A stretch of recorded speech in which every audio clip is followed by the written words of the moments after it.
Hello दोस्तों, आशा करता हूँ आप लोग अच्छे होंगे। आए दिन हम सोशल मीडिया प्लेटफॉर्म पर देखते हैं कि आज ये मोटिवेशनल स्पीकर ने ये बोला, अपनी ज़िंदगी को ऐसे जियो, कभी अपने आप को छोटा मत समझो, तुम कर सकते हो। ऐसी चीज़ें बोलते रहते हैं, पर आप और मेरे जैसे मिडिल क्लास के बच्चों का क्या कभी किसी ने सोचा है कि हमारी ज़िंदगी में क्या परेशानी है, हम किस मेंटल प्रेशर से गुजरते हैं। भले हम और आप एक दूसरे को ना जानते हो, पर शायद आप मेरी बातों से इत्तेफाक जरूर रखते होंगे। लोग बोलते हैं कि जॉब लेने वाला नहीं, देने वाला बनो, पर क्या कभी वो पूछते हैं कि तुम्हारी फैमिली बैकग्राउंड कैसी है। अरे साहब, कौन नहीं चाहता कि लाइफ अच्छे से जिए, पर क्या करें, हम अपनी फाइनेंशियल कंडीशन से परेशान हैं। हम मिडिल क्लास हैं जनाब।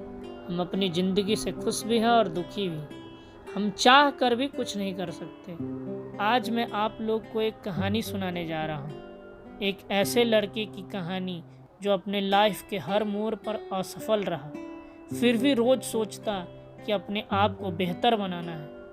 कल जिस तरीके से था वैसा कभी नहीं होना चाहिए। ये कहानी उस लड़के की स्ट्रगल की कहानी है। तो कहानी यूँ है कि बिहार राज्य में एक छोटा सा गांव था जहां उस लड़के का जन्म हुआ था। वो एक मिडिल क्लास फैमिली से बिलोंग करता था। बचपन से ही बड़े बड़े ख्वाब देखा करता। वो बहुत ही अच्छा सिंगर था। हमेशा सोचता बड़ा हो के सिंगर बनना है, पर शायद उसके हालात को कुछ और ही मंजूर था। उसने बड़े अच्छे नंबर से अपना मैट्रिकुलेशन किया और फिर अपने फाइनेंशियल और माँ बाप के हालात देखकर उसे IIT जेई की तैयारी शुरू करनी पड़ी। वो जेई का हब कहे जाने वाले कोटा में रहकर पढ़ाई करने लगा।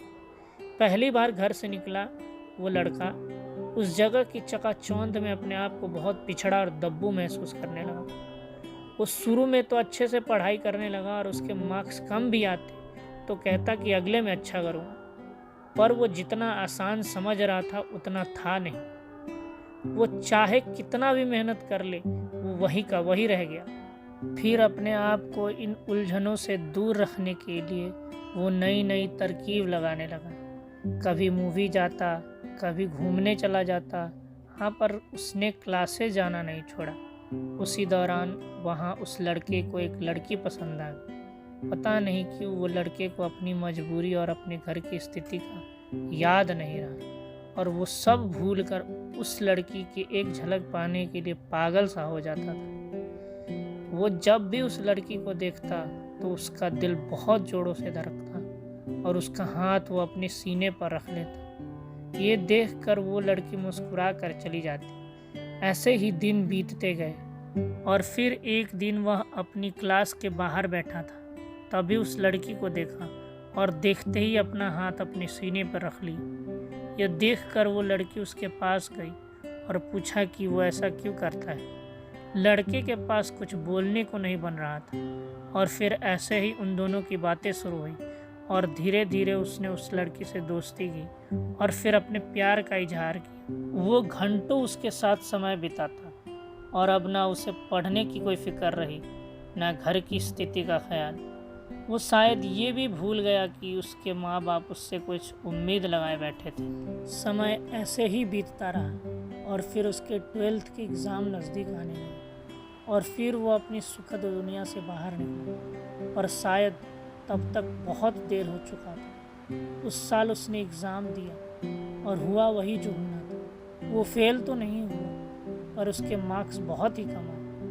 इतना कम कि वो एंट्रांस एग्ज़ाम तक के लिए क्वालिफाई नहीं कर पाया। यही हाल उस लड़की का भी हुआ। फिर कुछ ऐसा हुआ जो उस लड़के और लड़की को मंजूर नहीं था। लड़की अपने घर पर थी और उसकी तबीयत बहुत ख़राब हो गई, इतना कि उसको हॉस्पिटल में एडमिट करना पड़ा। उस दौरान उस लड़की का फौजी भाई छुट्टियों में घर आया था और वो लड़की बेहोशी के हालत में उस लड़के का नाम ले रही थी। तभी उसके भाई ने अपनी पत्नी से पूछा कि ये किसका नाम ले रही है। उसकी भाभी को उस लड़के के बारे में पता था, तो उसने कुछ नहीं बताया। फिर जैसे ही उस लड़की की तबीयत में सुधार आया, उसके भाई ने उस लड़के के बारे में पूछा। लड़की ने अपने भाई को उस लड़के के बारे में बता दिया। फिर लड़की के भाई ने उस लड़के को कॉल करके उसके बारे में जाना। लड़का अच्छा स्वभाव का था, तो उसने अपने बारे में और अपने फैमिली बैकग्राउंड के बारे में लड़की के भाई को बताया। फिर उसकी फाइनेंशियल कंडीशन के बारे में सुनते ही लड़की के भाई ने उसको गाली दी और उसको बोला कि वो कभी उस लड़की से बात ना करे, और उसको इतना जलील किया। और ना जाने उसके भाई के मन में क्या था कि वो उस लड़की को बहुत भला बुरा बोला। लड़के को ये बात बहुत बुरी लगी, तो वो रोता हुआ बोला कि ठीक है, मैं आपकी बहन को कभी कॉल नहीं करूँगा। और उसने फ़ोन रखते ही अपने सिम कार्ड निकाल कर तोड़ दिया और वो अपनी ज़िंदगी के एक और असफलता से टूट सा गया और पूरी रात सोचता रहा कि क्या कभी उसको किसी भी चीज़ में सफलता मिलेगी। और वो अपनी तकलीफ़ को अपने अंदर ही दबा लिया और फिर से अपनी ज़िंदगी को बेहतर बनाने में लग गया। लेकिन उसको उस लड़की की बहुत याद आती और फिर उसको बुरी आदतों का सहारा लेना पड़ा।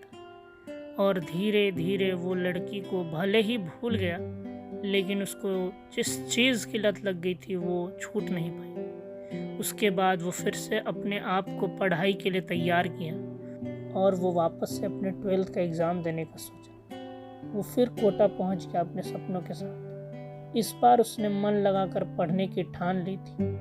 वो सब चीज़ को भूलकर अपनी ज़िंदगी पर फोकस किया, पर ना जाने कुदरत को क्या ही मंजूर था। एक दिन जब वो अपने क्लास से लौट रहा था, तो वो फिर अपने एक जाने पहचाने शख्स से टकरा गया। वो शख्स कोई और नहीं, वो वही लड़की थी। वो लड़का उससे बात करने को चाहा, पर वो लड़की अनजान बनकर उससे दूर से निकल गई। वो लड़का उसके मुड़ने के इंतज़ार में पीछे पलट कर देखा, तो उसने देखा कि वो लड़की अपने आंखों के आंसू को छुपाकर पूछते हुए उसकी तरफ देखी और फिर चली गई, शायद जैसे वो कह रही हो कि प्लीज़ मुझे दोबारा मत दिखा। लड़का भी मायूस कदमों से आगे बढ़ा और अपने मन में ठान लिया कि वो उस लड़की को अब दोबारा कभी नहीं दिखे। भले ही ये दोनों एक दूसरे से दूर हो गए थे, पर आज भी लड़की उसको भूली नहीं थी और इसीलिए वो लड़का उसको ये तकलीफ़ नहीं देना चाहता था और वो सब भूलकर अपनी पढ़ाई में लग गया। इस बार उसके मार्क्स 12th में अच्छे भी आए, पर जो भी मार्क्स आए वो उस लायक नहीं थे कि वो जेई में बैठ पाए। फिर वो अपनी असफलता को स्वीकार कर वापस घर आ गया। तो दोस्तों, ये थी उस लड़की की कहानी का पहला चैप्टर। इसके आगे उसने क्या किया और कैसे वो अपनी ज़िंदगी को आगे अच्छा किया, ये उसके लाइफ के अगले चैप्टर में बताऊंगा। अगर आपको उसकी लाइफ के बारे में सुनना हो तो वापस इसी चैनल पे आइएगा और कृपया इस चैनल को सब्सक्राइब ज़रूर कर लीजिएगा। धन्यवाद दोस्तों, मिलता हूँ अगले एपिसोड में। तब तक के लिए अपना ख्याल रखिएगा और अपने माता पिता से जितना हो सके उतना प्यार कीजिए। बाय बाय, और अपने माँ पापा को मेरा प्रणाम कहिएगा।